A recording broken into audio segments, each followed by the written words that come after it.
When I got through with that first 100-mile race that I did around that 1 mile track that I didn't prepare for, and I was considerably, it was horrible. And I'll never forget, I found such peace and beauty. When I got there, I was in the worst pain of my fucking life. And I got done and my wife pulled the car up on my ex-wife, pulled the car up on this little lawn, and I got in the back of it. And I got up the stairs. I'm not gonna go through the whole story, but I remember laying in the tub, and she put the shower on me, and I ran 101 miles in like 19 hours, and I was like peeing dirt out of me. And I'm sitting there, and I'm jackhammering, and my body is just the most broken it's ever been, even to this day. And this feeling came over me. Call it crazy if you want, but very few people, I guarantee, have ever felt this before, to push themselves so far outside of what they thought was even possible, even for me.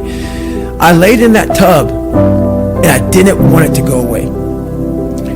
I had drained myself of every bit of strength, energy I had, and it was the best feeling I had in my life. All that pain, it was confirmation.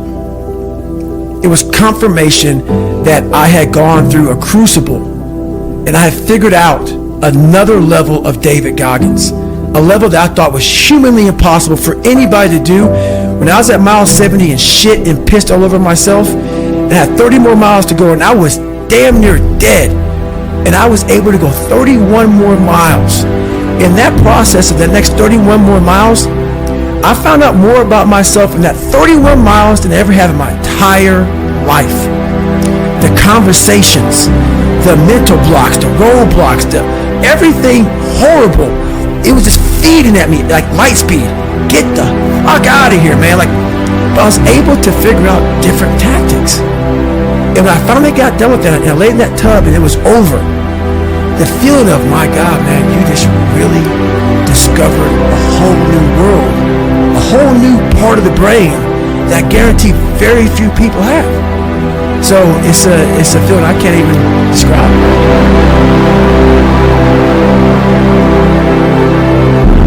I started thinking about my life. I started thinking about everything that I've gone through in my life, everything I had gone through, and I had a chance to reflect. And that's one thing I never did in my life for long enough, is have time to reflect. I was always, what's next? What's next? What's next? What's next? What's next? Now that I'm retired, and you have a lot of time to look back on what you've done, where you started, where you're at now. And I said, you know what? This shit's not for sale. $300,000 isn't even a fraction of enough money to sell this. So I decided not to sign it, and I self-published. I pissed a lot of people off. And I said, I'm not signing this, I'm going to self-publish, and that's kind of how it came to be. I took that time to reflect, and I'd rather not make a fucking dime. I wrote this book, and that's honest to God's truth.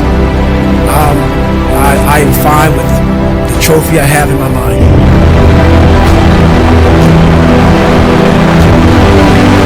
It's not about the underdog so much.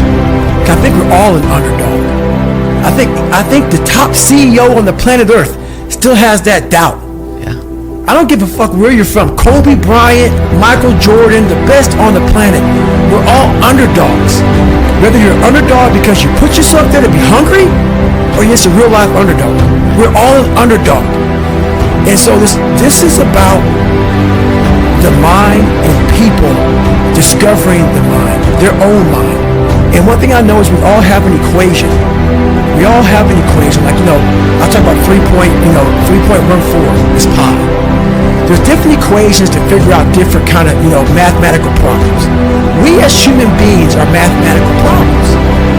I cannot give you a book for every fucking body in this world. That's what my book, even though it's one book, is tailored to the individual. It's not like you do these 5 steps, you're good. No. I'm helping you figure out your fucking equation. Because it's different. My equation is different from your equation. What's going to make you tick? What's going to make you go the distance? What's going to make you go to that spot in hell and say, I love this spot. It's okay. That's what this book does. It helps you figure out your 3.14. It helps you figure out your fucking mathematical equation and say, oh, because once you figure out the equation to any math problem, you no longer fail, man. You got it figured out.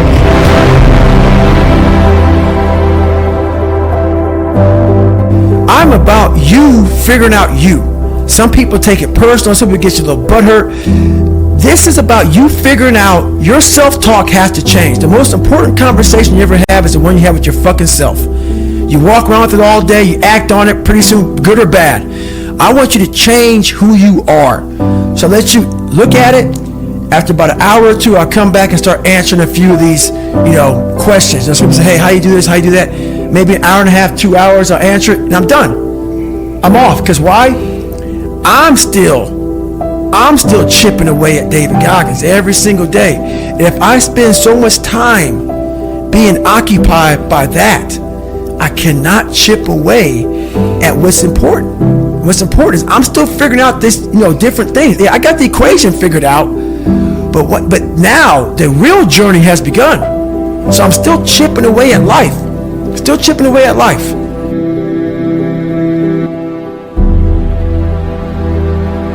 I think pushing yourself physically is the number one factor of life.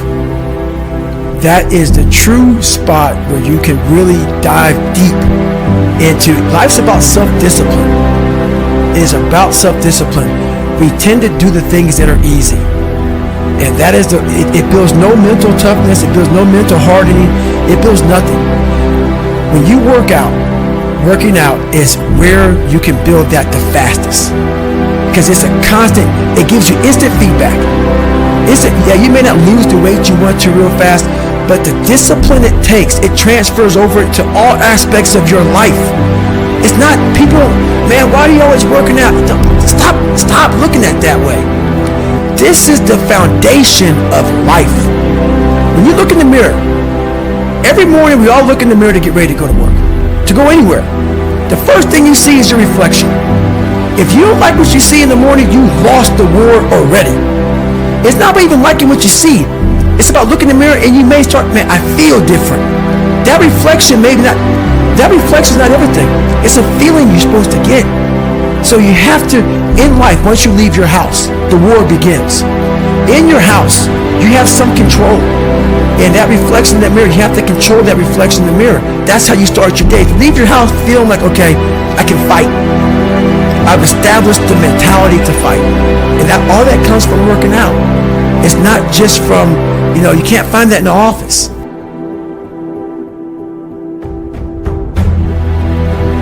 Well, my morning routine is every day I get up and run.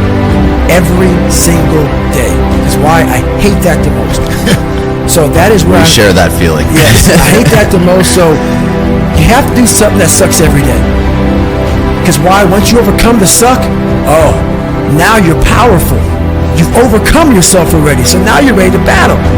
I go to the gym about 4 times a week. But my biggest thing I do is my nighttime routine. I stretch out anywhere from 2 to 4 hours every night for the last 5. It used to be a lot longer than that. And I talk about in my book why I started doing this thing. Through my whole life, as you see, I was using my fight or flight muscle. I was under severe stress as a child, growing up, my job, whatever. A lot of stress. Just sitting down right now, we're all using our psoas muscle, your hip flexor muscle. And I'll give you a 2-second on that. That muscle attaches to your T12. And about 5 or 6 years ago, I got really, really sick. Doctors give me all kind of hormones. Take this, take this, take this. And it's in the book real good, so I won't go deep into it now. But I laid back and I literally said, you know what, I'm dying. The doctors can't figure out what's wrong with me. My blood tests were coming back fine. I just said, I can't even run a block. I went from around 205 miles, I can't run a block. I'm in my bed sitting there. And I started realizing I had these humongous knots on my hip flexors and back in my head. And I said, I'm just done. So I started slowly stretching out. I couldn't do anything. Over a period of a couple of years, I got off this medication, that medication. I was on like 15, I was on several medications. Now I'm on one. And honestly, what I believe, no doctor has said this is what happened to you. I was literally so tight, I was cutting off blood supply in different places in my organs. the more it opened up my body. So now I went from running an 8:30 mile on a training run to now running a 7:15 to 7-minute mile on a training run at the same heart rate. And it's not because I'm training any different. It's just because my body's opened up and it's allowing more blood flow. So every night I stretch out, and it's truly, I used to be wound so fucking tight. Like, I couldn't sit in this chair for this long. I'd be like, I gotta get out of here, man. Maybe I go. It's totally changed my whole perspective of life. It's changed everything. So stretching out, yoga, all those things has put me in a whole different state of mind. And I'm the healthiest I've been in my entire life, mentally and physically.